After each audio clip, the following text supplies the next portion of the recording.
ole hei tlang nom le dai kholin kar kan oma thian pangu hrimanen ti hianin lian khopui chamdum dur lampan kan kalme kan ni ti hian tlang nom kan rina ve kan tlan phei me ka kongpui condition chu tiang nge mro chu kong bakki hei an sam du lo lam ni lovin nature mudu sap millionaire tam tak mu phalo te kan lo lep ve in ka ria eng ma kong takin chuan ti hianin kan la sang le ka khi zo hi la khi zo tan tia kholian tlang kan tui lak na ni inglai te ki hei waiting set ania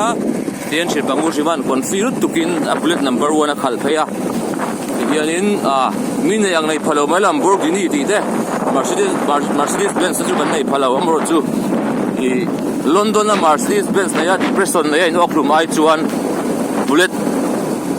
tlom takin ti hian thil in khal mai la kan hlim nei sumina lei zo lo kan ti ve ani he hring dun taka hi mi be dong la depression nei te nan na khir tak tak nei te le ru lama panic attack nei te khan doctor le psychologist ji su kan ni mi ala wa chu in tan kan om reng dika i lo shiula i zona le engkim karon zo tu la thei patop choi in tan rong bol na kan hun le tha kan ui lo we in tan sum le pai pu ang ai lo chu kan sei chuak tu ni e hian him ta nge vai hun kan man dun thei kan thian dun hian a chan chu nuai tel kan nei lo sing tel kan nei lo cheng zani khada po kan buai amro chu kan nun hlim nei roi chu i tu ma dan thei ani lova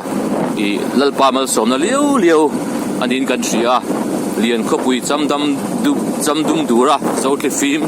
tlang sang len na vai tui pui ko min hual kara ti hlim ta kanun gan mang thei ta hi sum le pai ho sakne lei zo lo chu wangin in dam khua sei se lo in ok thum mai lovin lo mu bet mai lovin kan lo pal tlang nu nia advice tam tak te po kan pe ve thei ma na cheu tiang nuna khan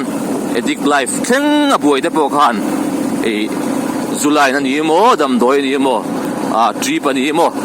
i sing nuna khan dam san ni nei di siala a thazok better life better one in thei di khan chatlat ang chetin